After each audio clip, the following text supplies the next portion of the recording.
Road map to be a full stack web developer.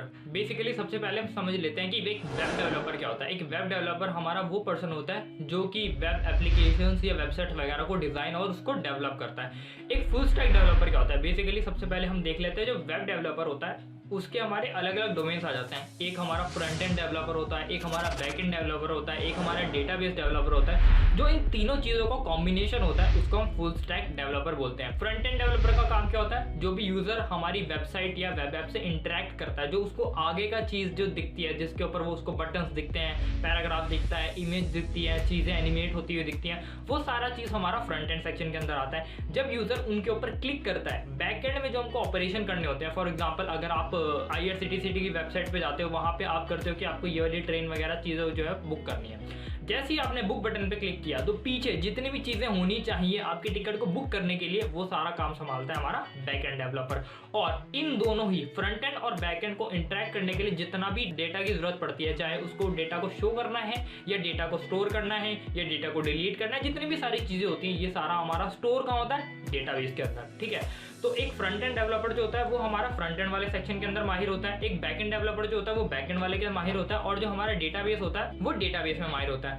एक full stack developer जो होता है वो इन तीनों ही चीज़ों में जो है उसको इन तीनों चीज़ों की नॉलेज होती है। ठीक है, फ्रंट एंड के लिए वेब के अंदर आपको मेन 3 चीज़ें आनी चाहिए। सबसे पहले आपको HTML आना चाहिए, जो कि हमारे जो वेबसाइट है उसको स्ट्रक्चर करने के लिए काम आता है। CSS जो है उसकी डिजाइनिंग करने के लिए काम आता है। ये हमारी लैंग्वेजेस होती हैं। HTML एक मार्कअप लैंग्वेज होती है, CSS जो है वो एक स्टाइलिंग लैंग्वेज होती है।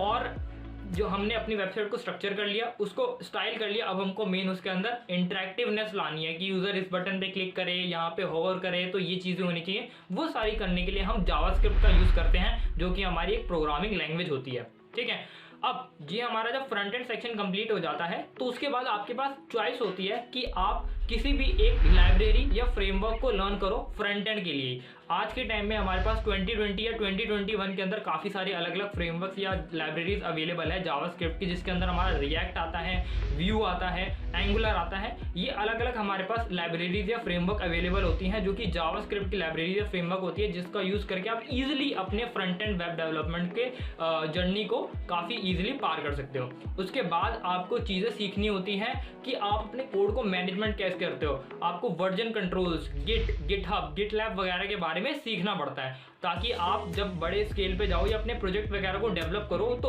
उसको किस तरीके से प्रॉपर तरीके से कोड को मैनेज करा जाता है, वो हम यहाँ पे वर्जन कंट्रोल के अंदर सीखते हैं। उसके बाद आपका फ्रंट एंड सेक्शन जो है वो कंप्लीट हो जाता है। अब आपको मूव करना होता है बैक एंड सेक्शन के अंदर, जिसके अंदर फिर से आपके पास काफ़ी अलग अलग टेक्नोलॉजीज अवेलेबल होती है, जिसके अंदर आपके पास चॉइस होती है कि अगर आप पाइथन के अंदर बैक एंड करना चाहते हो तो आप जैंगो या फ्लास्क जैसे फ्रेमवर्क को सीख सकते हो। अगर आप जावास्क्रिप्ट के अंदर ही, क्योंकि जब हमने फ्रंट एंड की बात करी थी जिसमें हमने रिएक्ट, व्यू और एंगुलर की बात करी थी, वो हमारे जावास्क्रिप्ट के फ्रेमवर्क होते हैं। तो अगर आप बैक एंड में भी जावास्क्रिप्ट लैंग्वेज को ही यूज़ करना चाहते हो ताकि आपको एक लैंग्वेज से दूसरी लैंग्वेज पे स्विच ना करना पड़े, तो आप Node.js का यूज़ कर सकते हो, जिसके अंदर आपको Express.js उसकी एक लाइब्रेरी होती है, उसका यूज़ करके भी आप बैकएंड को यूज़ कर सकते हो। ठीक है, और अगर आप PHP लैंग्वेज को यूज़ करना चाहते हो, क्योंकि पहले 2000 से 2005 या 10 के बीच में हमारी PHP लैंग्वेज काफ़ी यूज़ होती थी। जो हमारा फेसबुक है वो PHP लैंग्वेज के अंदर ही उसका बैकएंड जो है वो डेवलप हुआ है। ठीक है, लेकिन वो हमारे पुराने टाइम में यूज़ होता था और वहाँ पे इसको हम लैम्प स्टैक बोलते थे। बेसिकली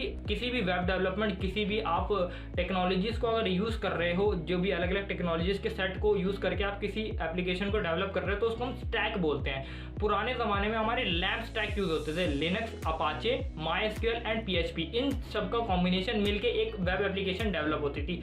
आज के टाइम में हमारे काफ़ी अलग अलग फेमस है, जैसे कि मीन स्टैक हो गया, या मर्न स्टैक हो गया, या मेवन स्टैक हो गया। मीन स्टैक का मतलब क्या है, M for MongoDB, E for Express.js, A for Angular and N for Node। Similarly अगर हम मर्न स्टैक की बात करते हैं तो M for MongoDB, E for Express, R for React and N for Node। यहाँ पे M मीन मतलब MongoDB मतलब क्या होता है आपका, कि यहाँ पे ये डेटाबेस है हमारा। E मतलब Express.js जो कि आपका वेब सर्वर है, और यहाँ पे अगर हम R की बात करते हैं, रिएक्ट जो कि आपका फ्रंट एंड की चीज़ संभाल रहा है, और N Node.js जो कि आपकी ये टेक्नोलॉजी पे जितनी भी चीज़ें वर्क कर रही हैं हमारी। तो हमने बैक एंड भी समझ लिया कि बैक एंड में भी हमारे पास, अगर हम हाँ, हम PHP के ऊपर थे। अगर हम PHP चूज कर रहे हैं तो आप लारावेल फ्रेमवर्क के ऊपर काम कर सकते हो। अगर आप जावा एज अ लैंग्वेज चूज कर रहे हो तो आप स्प्रिंग फ्रेमवर्क के ऊपर भी काम कर सकते हो। ठीक है, तो यहाँ पे हमने अपनी बैकएंड टेक्नोलॉजी को भी कवर कर लिया है। अब बात आती है हमारी डेटाबेस की, कि अगर हमारे फ्रंट एंड और बैकएंड को इंटरेक्ट करना है आपस में और डेटा को स्टोर करने की, डिलीट करने की, अपडेट करने की जरूरत पड़ती है, तो वो हम कहाँ पे करेंगे।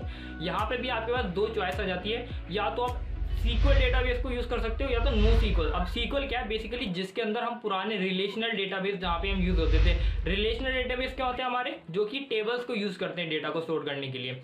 तो उसके अंदर हमारे पास काफी अलग अलग तरीके के सॉफ्टवेयर अवेलेबल है। DBMS, MySQL हो गया, Oracle हो गया, SQL सर्वर हो गया, DB2 हो गया, ये सारे हमारे रिलेशनल डेटाबेस के एग्जांपल है, जिसके अंदर हम SQL लैंग्वेज का यूज करते हैं इनके अंदर क्वेरीज वगैरह को परफॉर्म करने के लिए। और वही जो हमारा आजकल के ट्रेंड में चल रहा है, जो कि मीन स्टैक मर्ज स्टैक के अंदर हमारा ज्यादा जनरली यूज होता है, वो है हमारा NoSQL डेटाबेस या NoSQL डेटाबेस, जिसके एग्जांपल है हमारे MongoDB, Cassandra, ये सारे जो है हमारे GraphQL वगैरह जो है, ये हमारे आज के NoSQL डेटाबेस के एग्जांपल हैं। ठीक है, तो एक फुल स्टैक डेवलपर को A to Z ये सारी चीज़ों की नॉलेज होनी चाहिए, ताकि वो स्क्रैच से लेके एंड तक एक वेब एप्लीकेशन को डिज़ाइन और डेवलप खुद कर पाए।